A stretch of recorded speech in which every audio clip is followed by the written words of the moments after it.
Welcome back to Final Fantasy VII. Now that we've completed our cross-dressing escapades, we're gonna see some in a laboratory.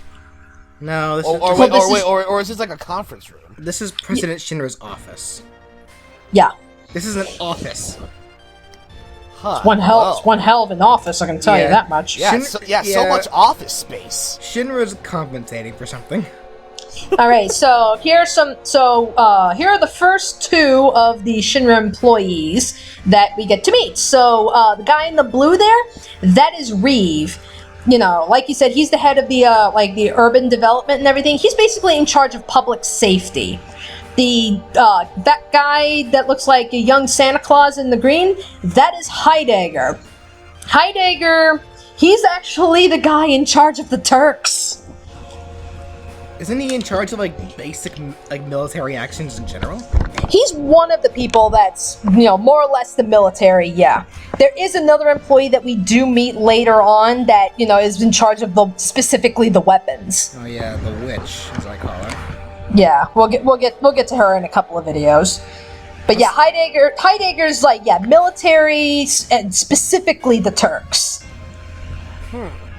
So this whole plot that we're trying to thwart right now, where they want to wipe out Sector 7 because they found out, oh, this is where Avalanche is, and the surefire way to get rid of them, they are going to drop the plate onto the slums. Oh. Which, for those of you who weren't paying attention, will kill thousands. Mm-hmm. President Shinra literally wants to kill thousands just to kill a few select 6 people. Yeah, pretty much. I want to make sure that I hit them, for real. Yep, so here's our next... Yep, so here's our next boss. I want one. Okay.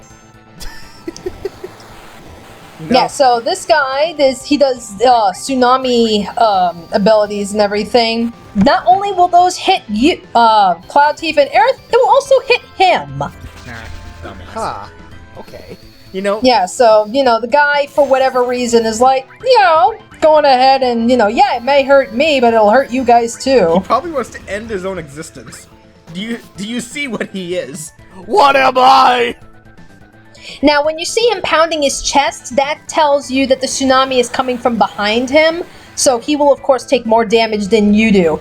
If you see him just jumping up and down, that means the tsunami is going to come from behind, so Cloud, Tifa, and Aerith will be taking more damage than he will because it's coming from behind and they can't defend themselves. Okay, so I have another thought. Considering we see how drastic Shinra takes in order to take out Avalanche, could you imagine what he'd probably do if people found out about his fetish? Yeah. They'd probably be mass panic. Well, no, I wouldn't be surprised. I was more specifically leaning towards I wouldn't be surprised if Shinra straight up had people killed because they found out about his. What the hell? Did Tifa just freeze that sewer monster? No, that is actually one of the benefits behind Cross Slash. It can cause paralysis. Okay. Oh, okay. I was about to say, did Tifa just knock off his animation rig? No, that was Cloud that knocked off the animation rig. I was like, holy shit, Tifa's a Time Lord.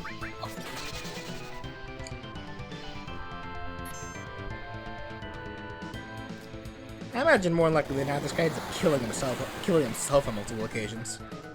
Yeah, pretty much. What am I? I don't belong here. Just kill me, please. Also, you know what? Can someone explain to me what it is Aerith is doing there exactly when she casts magic? She her staff is randomly just floating there. Literally, it's here, Air, can you hold this for a second? I need to stretch. And while she does that, magic just happens to work. Oh shit! Also, quick pointer, whoever you talk to first when you fall down here will build relationship value. Yep, that it does. Obviously, talking to Tifa first will increase her values, and likewise for Aerith. Okay. And hey, we got another preemptive strike. Alright, time to sneak up on the Ninja Turtles. They look like Kappa. Oh, here they are, turtles, actually. Yeah, they're turtles. They're Squirtles. And thank you for the crit hit, Cloud. Squirtle, use water gun. And oh, damn, you're dead. Well, And this was a Nuzlocke run, too. oh, You're doubly screwed. Yeah, but Well, for whatever never seen reason, that one they again. all keep wanting to attack Aerith. Huh. God damn it. Come to think of it, could you imagine what other RPGs would be like if you applied the Nuzlocke rules to them? Oh, god damn. That would be some shit. And there we go. We have the steel materia. So here's an example of another command. So I just put that on Tifa. So in the next battle, Tifa will have the option to steal items from enemies. Now it does take a ridiculous amount of ability points to earn, but when you earn enough, steal actually becomes a different ability. It becomes Mug, and Mug also steals items, but it deals damage. Yeah, you're not only stealing from them, you're fucking them up too. You're Yeah. going Sly Cooper in here. Well, really, I should say Murray, more specifically. Fear the Murray! Fucking picking them up and just literally shaking the money out of them. Give me your lunch money! Fucking bully. Fear the bully, I mean the Murray. God damn it. Alright, so now we are at the train graveyard. So apparently all the trains that get fucked up at some point that go from the plate to the slums, they all get dumped here. Oh no, Thomas! Now, quick recap. The plate, like, there are buildings, like, living on that plate, right? There are people living there. Yeah. Yeah. So it's not just killing the people in the slums, it's killing the people on the plate too. Yeah, figures. Oh no, and that little train kept saying he what could. What is No. President? Yeah, what does President Shinra honestly hope to gain from this? Like, he's just gonna lose a lot of business. He doesn't really care. What matters to him is that Avalanche is taken care of. Yeah, the rich stay rich no matter what they do to themselves. So Okay, so here's the thing with the ghosts. They pretty much act like ghosts. The only way you can damage them is with magic. If you try attacking them with a physical attack, you will miss. so Oh, so that's just like like- Pokemon. Well, no, more specifically, that's just like how in Super Mario RPG, where you can only you can only kill ghost enemies with magic as well. Now, the thing is that even if you manage to just physically attack the ghost, even when it misses, usually whenever they get hit with anything, you'll see how they kind of like disappear. When you hit them with a magic, if it doesn't kill them instantly, like fire magic usually does, they'll disappear, but they'll stay like disappeared for like a full turn. So you have to sit and wait for them to reappear before you can actually do damage to them again. This usually happens like when you do like their physical attacks against them. Like I said, magic attacks not so much, just because most of the time you're going to be knocking them out in one hit, and fire damage does a lot more on these ghosts than lightning or ice. Now, these ghosts, do these count as undead enemies? I don't think so. So you can't do the electric trick. You mean the curing trick? Either way. Yeah, no, electric does not affect zombies and stuff, it affects robots. Curing is Wait, what... I did not say electric. I said elixir. No, I thought you said electric. I said elixir. Well, either way, we don't have elixirs. Well, regardless, you know what I'm talking about. Yeah, but it's like, any undead can take damage from healing things. But it's like, yeah, elixirs, we don't have elixirs right now. I don't think you start getting elixirs until, like, you're almost out of Midgar. Well, regardless, like, if they don't even count as undead, then the point is moot. So.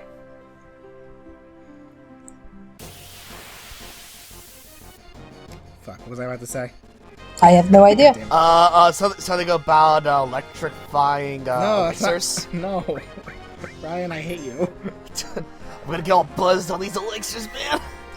Alright, so that's a status effect right there. Of course, he throws it on Cloud when I go to cast magic. That is silence. Silence prevents you from using magic. Now, I never understood why that was for the longest time, but then, like, a friend of mine back in middle school kind of, like, pointed out, like, it's probably, like, it may not exactly be the real reason why, but it makes a lot of sense. Like, whenever I think of magic, I think of when people cast magic, like, they always chant some kind of spell to make it happen, so if they're silenced, they can't chant that spell. Yeah, it's incantations. So that's pretty much the same thing, and other than that, you know, that's pretty much what this guy does. He just fires lasers. Oh, wait, Ow, my leg. Now, I just remembered also what I wanted to ask prior. Ow, my head. Do different characters have, like, different, have different probabilities of when it comes to stealing, or is it the same all around? I believe it's the same all around. Okay. Yeah, because I've never noticed a difference regardless of who I put the materia on. I just gave it to Tifa just because right now she doesn't have... At the time, she didn't have a lot of materia equipped. I think she only had the one bolt.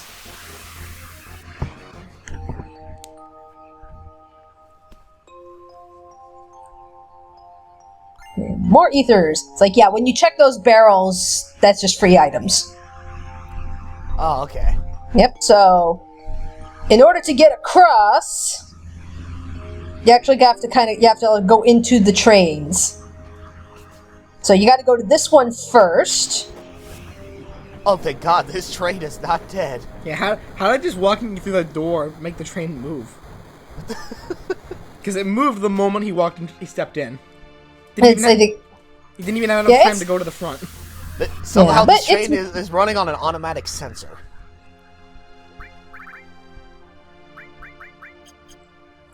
And you moved Aerith at the front. Yep. Ah. Yep, for later. And I'm gonna go grab that item real quick. Oh, hey, shiny thing. Yep, high potion. Nice. And did not mean to jump on that train yet, because we kind of gotta connect you. There we go. You may be in pieces, but I will put you back together, damn it. This is some I will make you live. This is some Lincoln Log shit. Well, it's like, yeah, we had to move the first train just so it stops the second one so we can actually get across.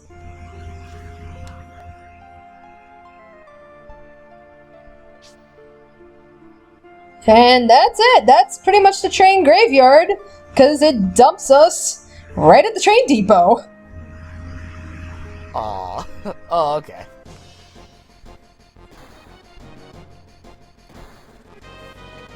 Oh, wait, this part.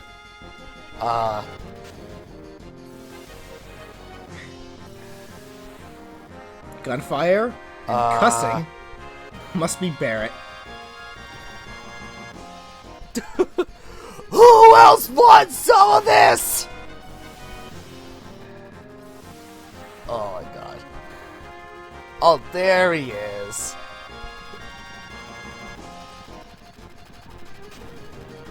And oh no, he's going over! Incoming! And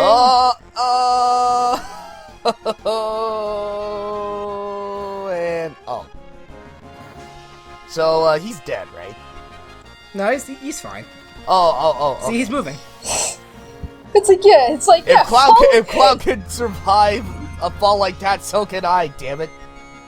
Yeah, really. I was like, you don't even have the argument of saying, oh, something broke Cloud's fall and everything. That's why he's alive. You don't even have that argument here with Wedge. Well, I guess, I don't want to get offensive at all, but I guess to be fair, the heavier and bigger something is, the harder it does fall. And I'm not trying to be offensive. That's just physics. That's just how science works. Yeah. So Wedge would have had a harder fall. Fuck you, science. Alrighty. So now we have lost Aerith.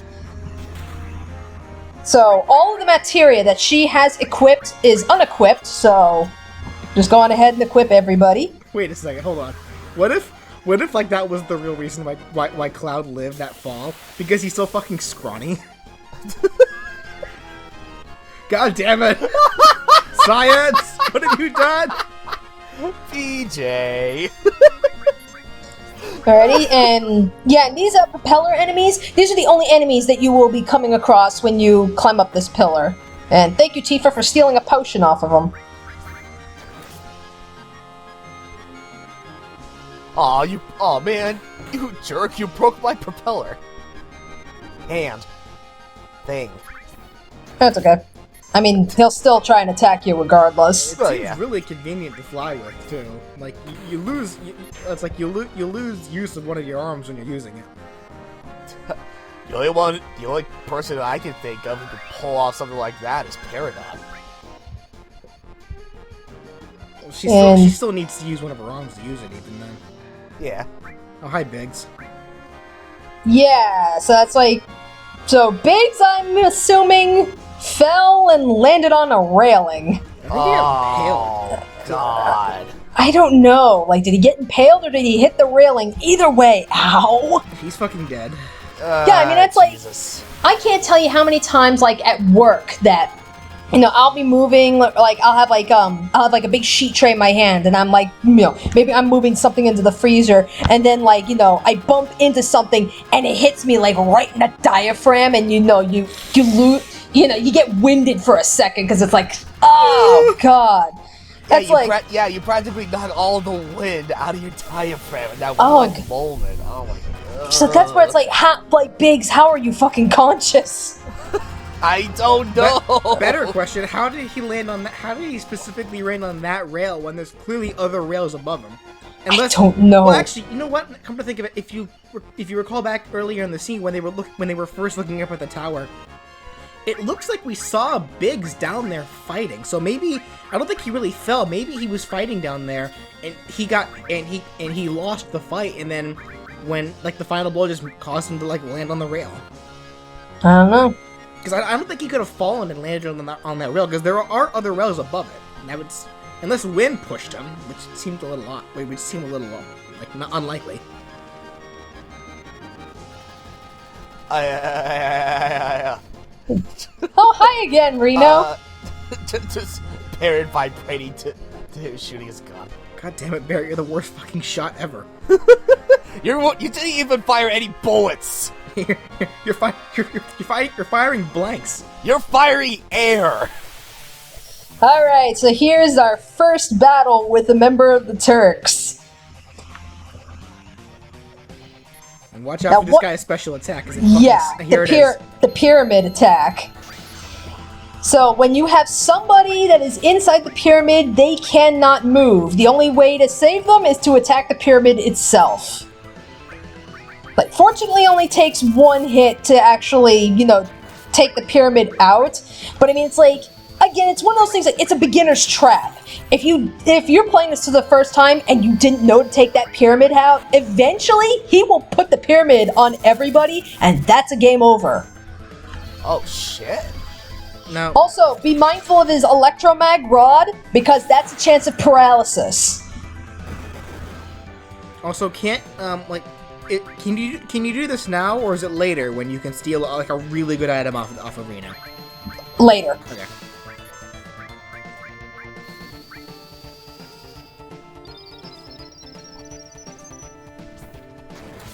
It's like, I need all my people.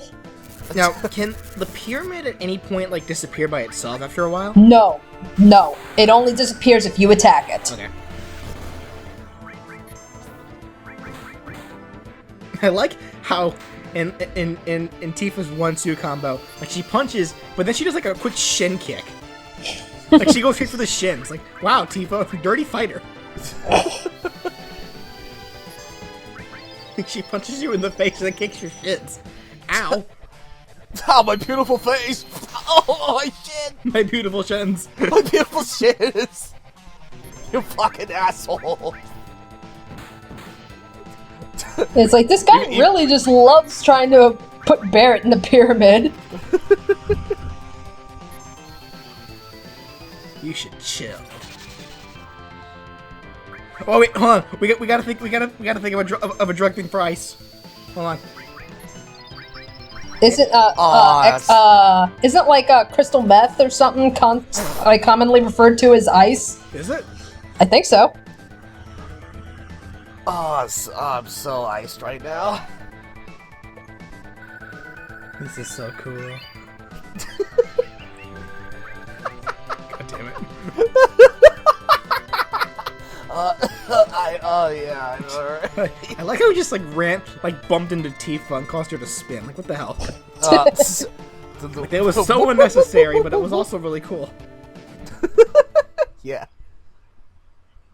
Wait a minute, didn't we run into a materia earlier that involves steel? Yeah, Tifa has it. Shoot, what do we gotta name that one? Alright, and here we have another member of the Turks, and for whatever reason, Oh my god! I have no idea why, but in this dialogue, they gave you free movement. Huh. I don't know why. Just move Cloud right in front of Barret as he's shooting a gun. Wait, Barret, don't shoot! You know, he was still shooting at something. So I imagine one of those stray bullets probably hit Aerith in the shoulder or something. Oops. Oops, my bad. Still trying to figure out how to shoot this thing. Doesn't that girl sell flowers? Yeah, because Barret never met Aerith before this point. Right. Oh, fucking asshole. Oh. Fuck him up. Shoot him. Shoot him straight in the face. Come on. One bullet, that's all you need. Just straight into the head. Come on, Barret. Like, don't you have like a laser pointer or something on that gun? And he's gone. God damn it. Barret needs You had one job, Barret! Barret needs a laser pointer on his gun so he can scope people out. Oh my god, oh my god, oh my god, oh my god, oh my god, oh my god, oh my god, oh my god, oh my god. Oh yes, so that Turk in the helicopter, that is Sung. Sung is the leader of the Turks. Ah. You actually get a little bit more backstory with him in Crisis Core and before Crisis. Sorry, what is I'm jumping. You have to talk to Barret because he'll find this hook. That was just so very conveniently just hanging there. I'm Spider-Man!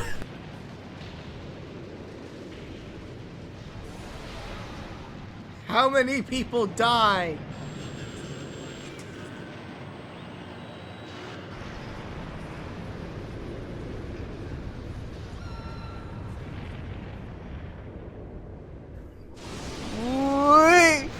Good thing they didn't like swing to like a few feet to the right or left, otherwise they would have been screwed. Wait, oh no, the slide! No!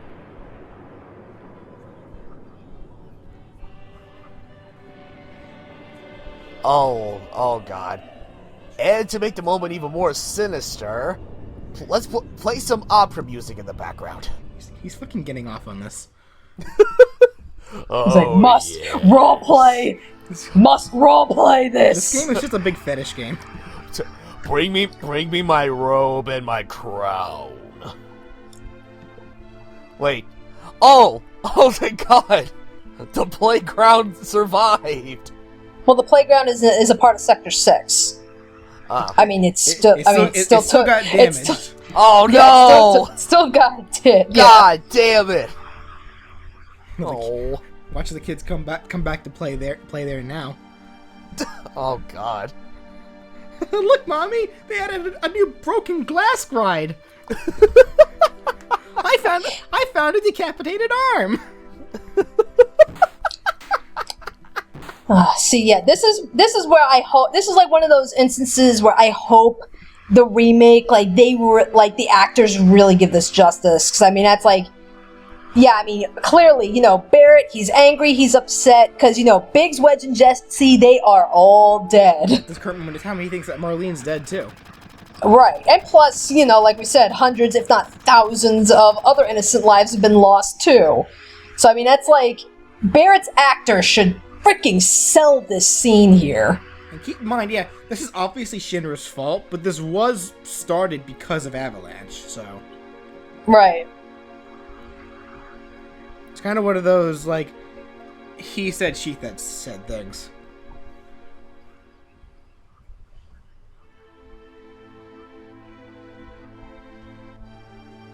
Well, they were already dead to begin with, so, I mean... Well, they were all going down, like, regardless. There was no saving them. Aw. No, you know what? How fucked up would it be if, like, right before the thing exploded, like, Wedge actually got up? He was like, hey guys, I'm okay! Okay, so while they're talking here, I'm actually going to talk a little bit of detail behind Advent Children here.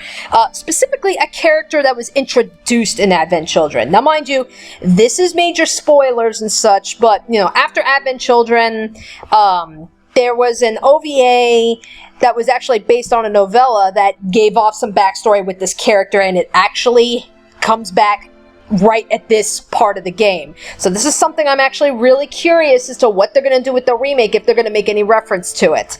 So in Advent Children, there is a kid that is introduced named Denzel. Denzel is actually adopted by Cloud by the time Advent Children rolls around and everything.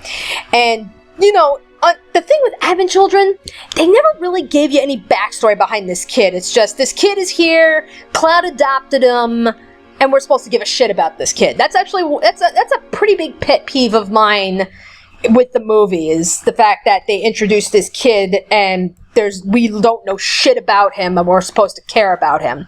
So the backstory behind Denzel and why he ended up in Cloud's care by the time Advent Children rolls around, his parents died in Sector 7. Oh, shit.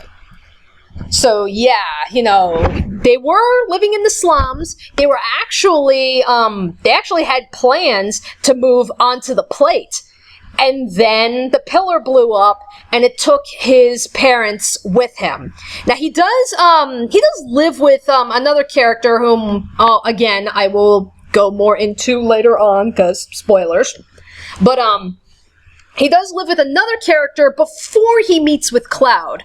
So by the time that Cloud and Denzel first meet up prior to Advent Children, and Cloud hears that, you know, Denzel was orphaned because of Sector 7, both Cloud and Tifa pretty much felt very guilty about what happened, and, you know, basically took the responsibility of raising this kid, you know, as basically think of it as penance for what happened with their involvement with Avalanche and in Sector 7. Yeah. So, this is all backstory that was revealed in a novella called On the Way to a Smile, and that was also, Denzel's story specifically, was made into an OVA episode. So, that's pretty much where a lot of this information is coming from. So that's what I'm saying is, that's another thing I'm sure that's something everybody's wondering about when it comes to the remake. Are you going to be bringing in a lot of the other sources that are from the prequels and the sequels? Because I would imagine that they would, considering how, you know, the canon has fucking exploded and everything. So I would imagine, even if we don't see Denzel or something, I would imagine there's got to be a mention of this kid or something somewhere at this point, because because of his backstory. Okay. Yep, so, you know, with that little tidbit out of the way, so join us next time, and we will actually get even more backstory, not behind Denzel, but actually behind Aerith. Oh, okay. Alright, so see you guys then. Bye. See ya.